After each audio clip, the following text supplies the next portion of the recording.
Hi, my name is Mark Jager. This is part 6 of my tutorial explaining and demonstrating time-lapse using a Red DSMC2.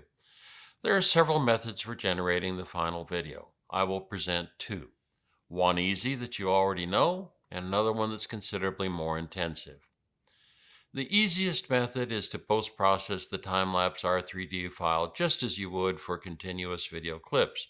There's nothing complex about that, as it is mainly confined to color grading. However, this method is only applicable to time-lapse sequences that do not have flicker. Flicker is undesirable, very brief changes in brightness, most often caused by exposure changes on the fly. Even a one-frame difference can be noticed. The sequences you've been watching was shot without any adjustments. The sun does come and go, sometimes flashing, but this is not the same as flicker caused by exposure adjustments. One is part of the scene, and the other is an anomaly. The second method requires significant computer resources and is time-consuming. However, it produces an excellent result.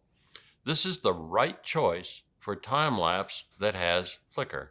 You will need three applications: Red Cine X Pro, LR Time-lapse, and Lightroom. Hang with me to the end, but it is beyond the scope of this tutorial to teach these applications in detail. I am confident you'll understand the method based on my overview. The steps are as follows. Locate the time-lapse R3D file and open it in Red Cine X Pro. If you like to grade in Red Cine X Pro, perform a primary color grade now. The grade will be finalized, or you can do the entire grade in Lightroom later in this process. I'll grade later. Export the R3D as a 16-bit TIFF sequence into folder TIFF-A. Import TIFF-A into Lightroom. Without changing any parameters, export in DNG format into folder DNG-A. This step is necessary because the current version of LR Time-lapse cannot process R3D or TIFF files. Next, open LR Time-lapse and its browser will show DNG-A. Open DNG-A and let LR Time-lapse load it. If requested, input a mid-range value of the f-stops used in your shoot. You will see a blue line graphically depicting exposure. Start the processing by selecting the number of keyframes to describe the data. I've chosen 5. Then save.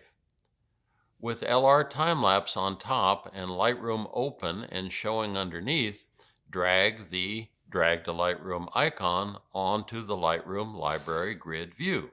Once the Lightroom display populates, import the full sequence. Lightroom reads the metadata from LR Time-lapse. Now, select all images and set the sort parameter under View to sort by file name to assure that the frames are in shooting order. In Lightroom, select the subset of the images as LRT keyframes. Starting with the leftmost keyframe, edit that keyframe in the Develop module. After editing the first keyframe, select the other keyframe images. From the top menu, select 01 LR Time-lapse Synchronize Keyframes.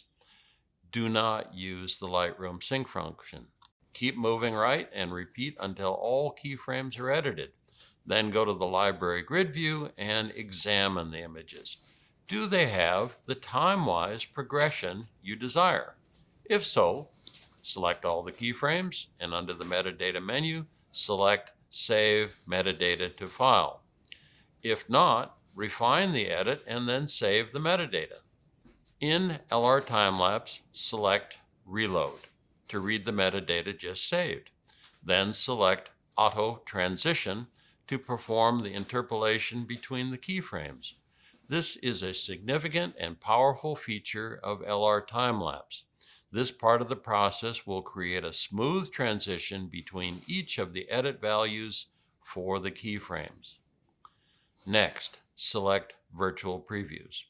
Once the previews are created, LR Time-lapse will show a pink line in the display. Now, select Deflicker. You will choose the intensity and number of processing passes. The display will show a green line, the deflickered target, over the pink line.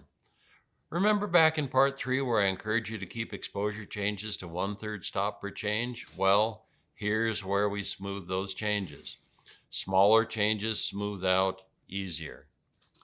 If you don't get the result you want on the first deflicker try, you can use the Refine button to deflicker and smooth more. Back in Lightroom, type G to get the library grid view and select Full Sequence. Select all images and select Read Metadata from File. This brings all the interpolation, deflickering, and smoothing back into Lightroom. With all images still selected, select Export from the File menu. The LR Time-lapse Export dialog will come up inside Lightroom. Select your choice for storage location, resolution, etc. Start the export. This export can be time-consuming. The LR Time-lapse Render dialog will automatically activate upon completion of the Lightroom export. Select your choice of render parameters and start the render. Now, here's the rendered video. Not so bad looking. The working files do consume a lot of disk space as they're approximately 100 times larger than the original R3D file. You'll need to decide whether you want to keep the working files or not. I typically dump them. Now, you made it through 6 parts. This is the end. I hope I've helped you in your time-lapse pursuit. There are now and will be more Red-related tutorials. Check them out on Vimeo at channel iMark Productions. Thanks for watching.